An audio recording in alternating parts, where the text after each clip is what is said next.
Bonjour, je suis ravie de vous retrouver avec une nouvelle réalisation pour les ateliers de Karine et la collection Cahiers d'automne. Alors, pour cette réalisation, en fait, j'avais envie de réaliser plusieurs cartes. Quand j'ai vu les différents dessins des planches de tampons de cette collection, j'ai tout de suite eu envie de les mettre en couleur avec mes aquarelles et d'en faire des cartes. Donc c'était mon idée de départ. Et puis, au fur et à mesure, j'ai eu envie de rassembler toutes ces cartes et d'en faire une sorte de recueil en fait de cartes rassemblées dans un petit album ou que ça fasse un petit peu cahier d'artiste et tout ça. Donc j'ai sélectionné du papier aquarelle, j'ai choisi quelques photos pleine page que je mettrai dans mon album pour donner un petit peu de dynamisme et illustrer un petit peu mes différentes cartes. Et puis pour ma structure, du coup voilà, je fais un petit peu comme donc c'est un petit carnet accordéon avec des papiers aquarelles qui sont pliés en deux. Il est pas très grand, il fait à peu près, je crois, 9 cm par 13 cm. Donc c'est des feuilles d'aquarelle pliées en deux, et ce qui va me faire l'accordéon, en fait, ce qui va lier les pages entre elles, ce sont mes feuilles de calque sur lesquelles, en fait, j'ai plié des petits rabats pour venir les glisser, en fait, sur mes papiers aquarelle pliés en deux. Donc voilà, donc là, je vous les ai montrés avec les trombones, mais je vous montre mieux un peu, bon, c'est tout bête, hein, c'est une construction toute simple d'accordéon, et en fait, ce sont mes deux calques qui viennent, en fait, relier ensemble mes différents feuillets. Là, je me rappelais plus des dimensions, 9 par 13, voilà. Smiley qui rigole, c'est bien ça. Alors, là, je vais vous montrer différentes colorisations que j'ai pu faire et comment je procède, en fait, pour ce petit projet. Donc, au départ, je vous répète, je pensais faire que des cartes et j'ai voulu rassembler mes cartes dans un projet et du coup, ça s'est transformé en mini-album. Voilà. Là, vous allez prendre vite l'habitude. Je me fais toujours des fonds colorés avec mes aquarelles. Ça ne change pas. Donc, vous l'avez déjà vu dans la vidéo précédente avec ma page et la couronne de feuilles. C'est la même chose. Ce sont les mêmes couleurs que j'utilise ici. Je me fais un fond coloré. Au début, je voulais un fond avec des effets. Et puis après, j'ai juste voulu un aplat de couleurs. Donc, j'ai remis une petite couche. Et en fait, là, je ne vais pas découper dedans. Il me reste des découpes en fait de mon projet précédent, donc je vais les utiliser. Par contre, je vais l'embosser avec un pochoir. Alors, pardon pour la qualité de la vidéo, je ne l'ai pas faite dans mon espace habituel et du coup, voilà, c'est pas terrible, mais c'est juste pour vous montrer, c'est tout bête. En fait, j'ai besoin d'un petit tapis de silicone ici que je viens placer en fait sous mon papier. Je mets mon pochoir par-dessus, je mets ma plaque de plexi et ensuite je mouline comme si c'était un classeur d'embossage à froid et ça va vous marquer avec la petite plaque de silicone en dessous, ça vous permet de marquer en fait les motifs du pochoir. C'est une vieille technique de scrap mais qui fait toujours son petit effet et je trouve que quand on a des jolis pochoirs et qu'on a apporté un petit peu de relief dans nos réalisations, de les utiliser comme des classeurs de gaufrage, c'est toujours assez intéressant, puis ça donne encore une autre utilité au pochoir. Donc voilà, c'est pas une technique nouvelle, je pense que beaucoup la connaissent déjà, mais voilà, là je l'ai utilisée pour cet album, et comme ça je reste vraiment dans la collection Cahiers d'automne. Donc voilà, bon, ma petite vidéo faite rapidement est passée. Donc là je m'attaque à la colorisation. Alors dans les mélanges de couleurs, là pour l'appareil photo, en fait je travaille donc toujours dans les couleurs de la collection. Est-ce que j'ai pris une dominante? Alors il y a, je pense, mon rouge de Garance foncé qui est ma couleur phare en fait pour cette collection, parce que ma première réalisation, vous avez vu avec ma page d'art journal, j'ai choisi cette couleur et c'est un peu une couleur chouchou que j'aime beaucoup utiliser déjà, donc je l'utilise assez facilement. Donc en fait voilà, c'est un peu la couleur principale et je viens rajouter en fait une autre couleur qui est le vert, par petites touches, donc certains éléments, des petits feuillages, et puis ensuite je complète avec des couleurs neutres, donc des gris, des beiges, des marrons, voilà, et ça vient me lier en fait l'ensemble. Vous allez voir, je vais utiliser aussi des papiers imprimés pour mater en fait mes cartes, que j'ai choisi aussi, ce sont les papiers de la collection de toute façon, donc ils sont assortis, hein. Mais voilà, j'ai choisi des motifs et des couleurs pour venir un petit peu donner l'accent sur la couleur à certains endroits et plutôt apporter quelque chose de neutre avec des couleurs un petit peu plus dans les beiges et dans les gris. Donc voilà, donc pour l'appareil photo par exemple, je travaille un ensemble de gris, donc j'utilise sûrement, je sais plus trop, hein. Vous voyez, j'ai ma palette, donc je sais pas si c'est, on me demande beaucoup ce que c'est en fait que cette palette que j'utilise là. C'est pas du tout un produit de Beaux-Arts, c'est ni une palette d'aquarelle classique, c'est un plat tout simplement. Alors, je sais pas s'il est en faïence ou s'il est en porcelaine. Je l'ai acheté au rayon cuisine d'une grande surface. Voilà, un plat rectangulaire et ça me permet de pouvoir garder mes couleurs et d'avoir plus d'espace. Et du coup, j'ai pris l'habitude de l'utiliser et je préfère en fait mélanger mes couleurs dessus. C'est pas que c'est pas meilleur, c'est juste moi je préfère la sensation de mon pinceau sur cette petite palette là que sur le côté métallique. Donc mais c'est pas, ça change absolument rien et vous pouvez le faire dans les palettes en plastique, c'est pareil, hein. Moi je préfère la sensation de mon pinceau dessus. Donc j'ai fait l'appareil photo donc dans des tons de gris et ensuite je suis venue travailler les fleurs avec mon rouge de Garance foncé. Quelques nuances, j'ai dû faire des petites feuilles vertes aussi. Adapter la taille de votre pinceau en fonction du motif que vous colorisez surtout, vous galérez moins avec la gestion de l'eau. Et là je m'attaque en fait, alors voilà, donc en fait tout est parti de là, c'était ce motif de botte, ce dessin que j'adorais et je voulais l'utiliser dans une carte. Et il y avait d'autres motifs de certaines planches de tampons, pareil, qui m'ont fait de l'œil. Le tampon bois, la jolie petite bouteille, alors celle-ci c'était pareil. Enfin voilà, j'avais des tampons comme ça, ou le tampon bois Fall in Love aussi. Bon, je pense que voilà, on a des coups de cœur un peu similaires. Et voilà, donc je voulais vraiment mettre l'accent sur ces tampons-là et je voulais en faire des cartes. Mais le point de départ, c'est vraiment celle-ci. Et du coup, après, j'ai eu envie de toutes les regrouper au même endroit. Donc, pour travailler, là, je travaille directement avec un tamponnage sur ma carte et je crée ma scénette tout autour. Donc, il n'y a pas de détourage, il n'y a pas d'effet de volume rajouté par une découpe de motifs. C'est vraiment moi, avec mes aquarelles, qui vais venir intensifier certains endroits pour apporter à la fois donc du volume, un effet de profondeur aussi par certains endroits. Donc, j'ai travaillé les bottes.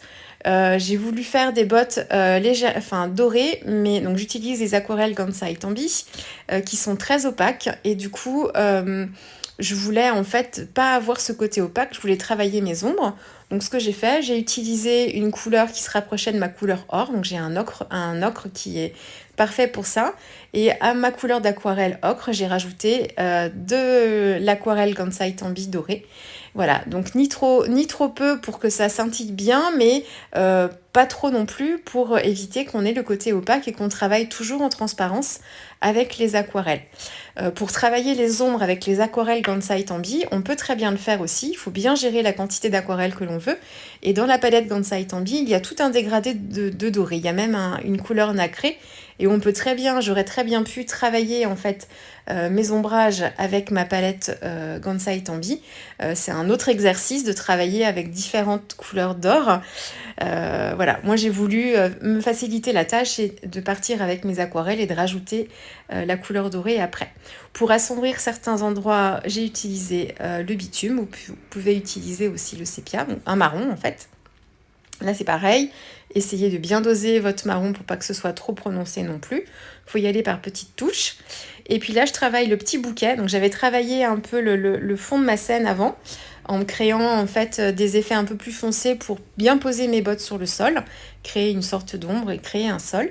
et quelque chose de plus doux et de plus flou en fait sur le reste de la carte. Et voilà, et je travaille mes éléments phares d'abord. Donc comme en aquarelle, quand on construit des bouquets à l'aquarelle, c'est ce qu'on nous dit souvent quand les aquarellistes, quand elles nous expliquent un petit peu comment elles construisent leurs bouquets. C'est, je pense, aussi un peu le travail d'un fleuriste. On travaille avec les fleurs, les grosses fleurs, les fleurs principales. Donc moi j'ai mis l'accent sur ces fleurs-là. Et ensuite je suis venue travailler tout ce qui met en valeur ces grosses fleurs avec les feuillages et les petites...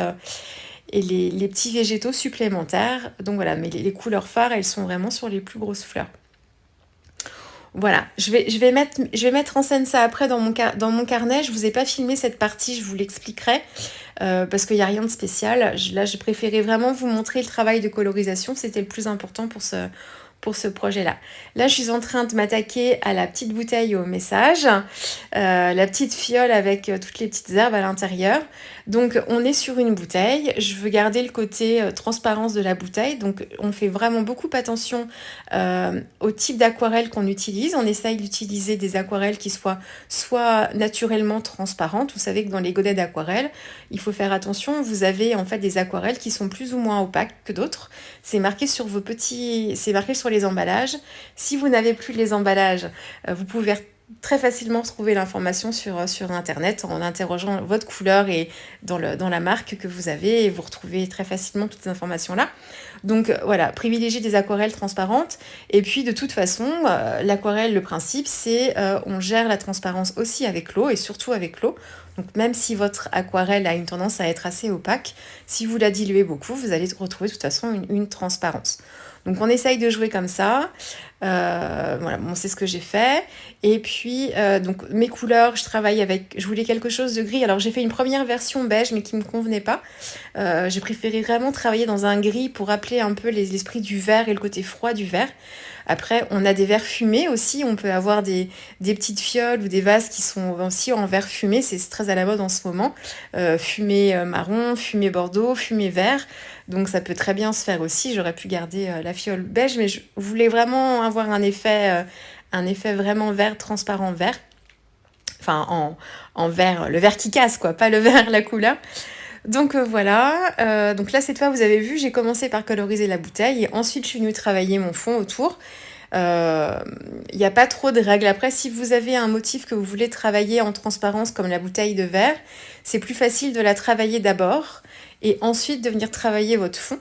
Par contre, si vous travaillez votre motif avec des couleurs plutôt foncées, c'est plus facile de travailler votre fond d'abord, puisque même si vous débordez, parce qu'il faut être assez précis pour bien encadrer le sujet et pas mordre dans le motif, mais si vous mordez dans le motif et que vous travaillez, vous comptiez travailler de toute façon votre sujet avec des couleurs un petit peu plus foncées, moins de transparence, votre petit dérapage en fait serait rattrapé très facilement avec votre aquarelle en passant par-dessus. C'est plus compliqué quand on travaille un objet avec une transparence. Si vous débordez, vous allez mettre très peu d'aquarelle ou une aquarelle très diluée et on verra en fait la partie où vous avez un petit peu dérapé. Donc voilà, donc ça dépend. Il n'y a pas de règle de le faire avant ou de le faire après. Voilà. Si vous travaillez aussi sur un motif où justement vous allez un peu charger votre motif, vous pouvez très bien passer de la couleur très diluée sur votre motif et puis vous retravaillez par-dessus. Voilà, après, faut pas avoir la main trop lourde, mais ça se fait aussi. Là encore, il faut pratiquer, je le dis tout le temps. Pratiquer. Vous allez vous tromper, vous allez apprendre comme ça, voir ce qui marche pas. Et puis, il y a beaucoup aussi de subjectivité et de quelque chose de personnel aussi. Donc, il faut faire vos propres tests, vos propres essais et vous utilisez ensuite les méthodes dans lesquelles vous êtes le plus à l'aise. C'est ça le secret. Mais la pratique, il n'y a que ça qui fonctionne.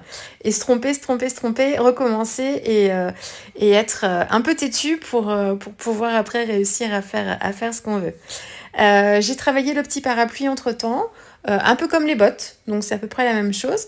Là, je travaille une petite série de feuillages. Alors, dans les tampons, je vous les ai montrés en tout début de vidéo. Ils sont pas tous là, parce que j'en avais déjà travaillé 2 sur des réas précédentes que je vous ai pas remontré là. Notamment la balade bucolique, le tampon balade bucolique que j'aime beaucoup. Donc voilà, je vous ai pas montré, mais en fait j'ai utilisé un petit peu de tout de chacune des planches. Donc là vous allez retrouver dans la liste du matériel sur le compte Instagram des Ateliers de Karine ou sur le groupe Facebook, hein, vous avez tout le matériel utilisé. Bon là, vous allez avoir une série de tampons de la collection Cahiers d'automne. Je crois, ils y sont presque tous, sauf les planches texture et artiste que j'ai pas réutilisé ici, mais autrement, elles y sont presque toutes. Il y a donc, j'avais préparé des motifs que j'ai pas utilisés dans ce petit album-là, c'est pas grave. Je les garde bien précieusement, ils trouveront leur place à un moment sur d'autres projets, je ne m'inquiète pas. Et puis c'est toujours une détente de toute façon de faire ça. Alors moi, alors la plus grande détente, c'est de coloriser. Le détourage me pose pas problème. On va pas dire si j'en fais des dizaines et des dizaines, on va pas dire que ça me détend énormément non plus au bout du compte, mais c'est un exercice que j'aime plutôt bien faire. Voilà, ça me pose pas problème. Alors voilà le projet fini. Alors il y a plein de choses que je vous ai pas filmées parce qu'il n'y a pas forcément de choses techniques. Pour la page de garde, en fait, j'ai travaillé des petites pastilles de couleurs, donc tout simplement comme ça, avec mes pinceaux. J'ai rajouté des touches de doré, et pour me faire un peu une couverture un petit peu plus rigide, le fond avec mes aquarelles a été collé sur une petite cartonnette style paquet de céréales pour donner un petit peu plus de volume et un peu plus de maintien. Là, vous voyez les différents papiers imprimés que j'ai utilisés. Là, j'ai utilisé le petit tampon grue aussi que j'ai colorisé. La petite bouteille, j'ai rajouté des petites décos en plus, des petits détourages. Et à l'arrière, vous allez retrouver voilà, l'embossage avec le pochoir feuille et mon fond coloré. Ensuite, les petites photos qui viennent illustrer, là c'est l'inverse, c'est pas le scrap qui illustre les photos, c'est l'inverse. J'ai rajouté des photos pour illustrer tous mes petits travaux de colorisation. Voilà, alors là, je sais pas, vous verrez peut-être mieux sur les photos le côté doré. Là, j'essaye de vous le montrer sur si on le voit un petit peu sur les bottes. Et donc à chaque fois, donc le principe de ça, c'est que mes petites scénettes que j'ai réalisées, mes colorisations, je les découpe en fait un peu plus petites que mes pages. Donc mes pages font 9 par 13, donc elles doivent faire à peu près 8 par 12 cm, et je les colle en fait sur mes fonds de page. Parce que ce que j'aime bien, c'est avoir un petit matage tout autour et un petit cadre tout autour. Je trouve que ça fait un petit peu comme dans les tableaux avec les passe-partout, sauf que là on est en relief vers l'extérieur et c'est pas un relief vers l'intérieur. Mais voilà, je trouve que quand je fais mes cartes, je fais systématiquement ça pour leur donner un petit peu plus de corps et une meilleure finition. Là, je vous le montre de haut pour que vous vous rendiez compte un petit peu du montage. Donc, vous avez 2 calques qui viennent relier chacun des feuillets. Et là, vous avez le petit tampon avec les osios et les petites feuilles qui me servent de couverture. Voilà, écoutez, je vais vous laisser avec toutes les photos à suivre de chacune des pages. Si vous avez des questions, n'hésitez pas à me les laisser sous la vidéo. Je passe régulièrement voir les commentaires et répondre à vos questions si vous en avez. Donc n'hésitez pas à me les poser. Alors, je ne suis pas toujours très réactive, mais je viens régulièrement voir. Donc voilà, donc n'hésitez pas à m'en laisser. J'ai utilisé les Cro-Mignons aussi, la petite biche. Elle est trop mignonne.